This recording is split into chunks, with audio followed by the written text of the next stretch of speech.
Hello, ഇന്ന് നമ്മൾ പഠിക്കാൻ പോകുന്നത് തിണകളെ പറ്റിയിട്ടാണ്. തിണാസ്.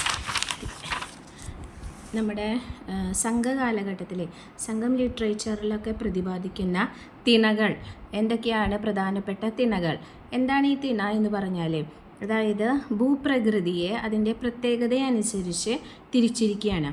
ഭൂപ്രകൃതിയെ അതിൻ്റെ പ്രത്യേകതയനുസരിച്ച് 5ആയിട്ട് തരംതിരിച്ചിട്ടുണ്ട്. അതിനെയാണ് ഈ തിണകൾ എന്ന് പറയുന്നത്. അപ്പോൾ 5 തിണകളാണ് നമുക്ക് ഉള്ളത്. അത് ഓരോന്നും നമുക്ക് നോക്കാം. ഫസ്റ്റത്തെയാണ് കുറിഞ്ചി തിണൈ. കുറിഞ്ചി മല എന്നാലോചിച്ചാൽ അത് എളുപ്പത്തിൽ കിട്ടും.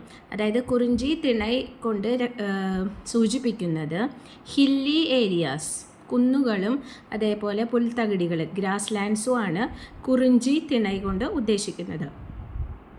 ഇനി രണ്ടാമത്തെയാണ് മുല്ലൈ എന്ന് പറഞ്ഞാൽ ഫോറസ്റ്റ്, കാടുമായി ബന്ധപ്പെട്ടിട്ടുള്ള തിണയാണ് മുല്ലൈ.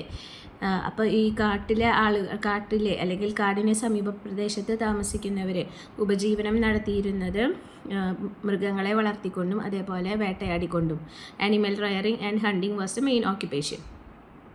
മൂന്നാമത്തെ തിണയാണ് പാലൈ തിണ എന്ന് പറഞ്ഞാൽ അത് സൂചിപ്പിക്കുന്നത് ആരിഡ് റീജിയൻസ്, മരുഭൂമി പ്രദേശങ്ങളെയാണ് പാലൈ തിണ സൂചിപ്പിക്കുന്നത്. അവിടുത്തെ ആളുകൾക്ക് പ്രത്യേകിച്ച് പർട്ടിക്കുലർ ഓക്യുപ്പേഷൻ പ്രത്യേകിച്ച് ഇതൊന്നുമില്ല. പക്ഷേ അവർ മറ്റുള്ളവരെ ഉപദ്രവിച്ച് കൊള്ളയടിച്ചിട്ടൊക്കെയാണ് ജീവിച്ചിരുന്നത് എന്നാണ് പറയപ്പെടുന്നത്.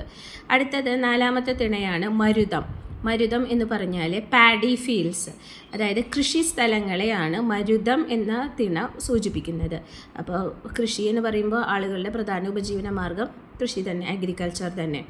അടുത്തതാണ് നെയ്തൽ എന്ന് പറയുന്നത് കടലോര മേഖലകൾ, കോസ്റ്റൽ റീജിയനെയാണ് നെയ്തൽ തിണ കൊണ്ട് സൂചിപ്പിക്കുന്നത്. നെയ്തൽ എന്ന് പറയുന്ന തിണ.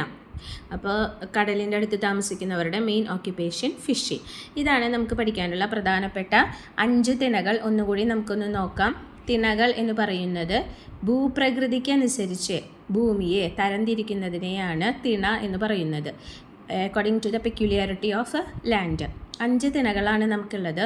ഒന്നാമത്തെയാണ് കുറിഞ്ചി തിണൈ എന്ന് പറയുന്നത് നമ്മുടെ ഹില്ലി ഏരിയാസ്, ഹിൽസിനെയും ഗ്രാസ് ലാൻഡ്സിനെയാണ് കുറിഞ്ചി തിണൈ സൂചിപ്പിക്കുന്നത്. ഞാൻ പറയുമ്പോൾ നിങ്ങൾക്ക് പറയാൻ കിട്ടുന്നുണ്ടോ എന്നൊന്ന് നോക്കണം. മുല്ലൈ എന്ന് പറയുന്നത് ഫോറസ്റ്റ് ഏരിയനെയാണ് സൂചിപ്പിക്കുന്നത്. അടുത്തത് പാലൈ എന്ന് പറയുന്നത് ആരിഡ് റീജിയൻ. മരുതമാണ് നമ്മുടെ കൃഷിസ്ഥലം, paddy fields. Neithal is the coastal region. Thank U.